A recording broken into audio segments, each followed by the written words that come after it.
Last year, we emphasized certain strong headwinds that were confronting us along with the rest of the world in our post-pandemic economic recovery. And the biggest problem that we encountered was inflation.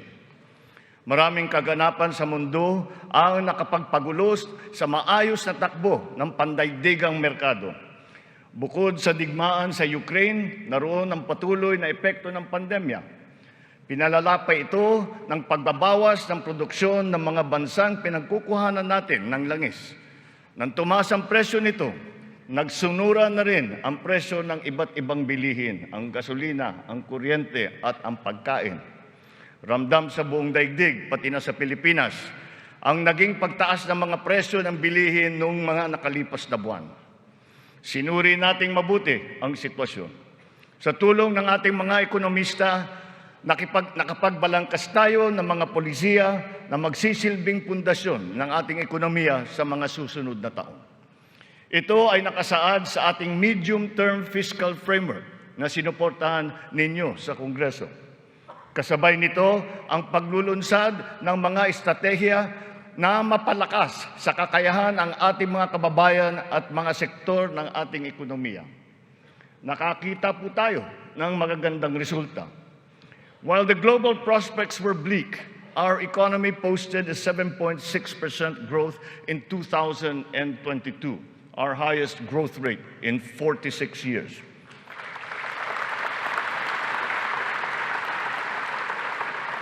For the first quarter of this year, our growth has registered at 6.4%. It remains within our target of 6 to 7% for 2023. We are still considered to be amongst the fastest growing economies in the Asian region and in the world. It is a testament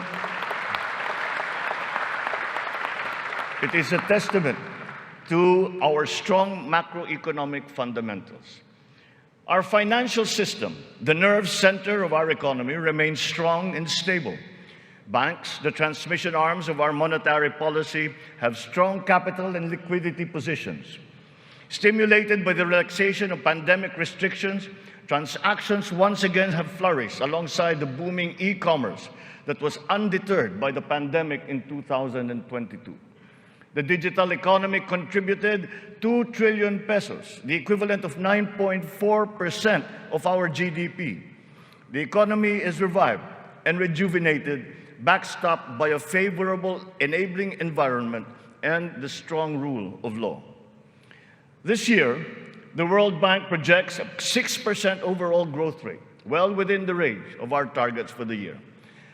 It is anchored on strong local demand, underpinned by consumer spending, and draws strength from the BPO industry and, of course, the steady flow of remittances and the continuing jobs recovery.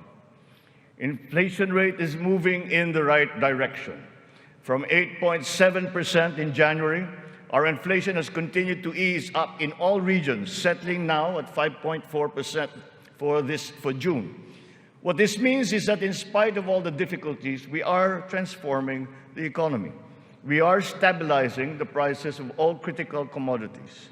According to the Bangko Sentral, inflation is expected to ease further by the close of the year and projected at 2.9% by 2024.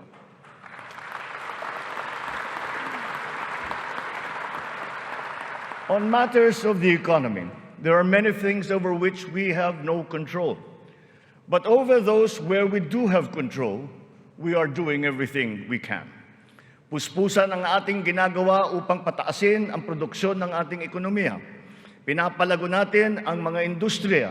Dinadagdagan natin ang mga infrastruktura upang mas mapabilis ang daloy ng mga produkto at ng serbisyo. Higit sa lahat, pinapalakas natin ang kakayahan ng mga mamamayan upang mapaganda nila ang kanilang pamumuhay. Ito ang punot dulo ng ating Philippine Development Plan. Investments in public infrastructure and in the capacity of our people through food, education, health, jobs, and social protection remain our top priority. For this year, economic and social services were allocated almost 70% of the national budget.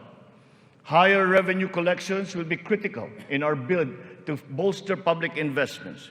Under our fiscal framework, we envision our tax and revenue efforts to further increase to up to 16.9% and 17.3% by 2028. Revenue generation has improved this year.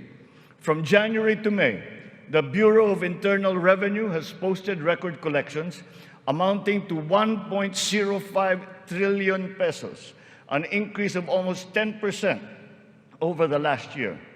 For its part, the Bureau of Customs has also increased its collection by 7.4% for the first 7 months of 2023, amounting to 476 billion pesos. Since July 2022, we have seen increased revenues from PAGCOR of 47.9% and from the PCSO of 20%. We therefore seek, once again, the continued support of Congress to enact into law the policies and reforms under our fiscal framework.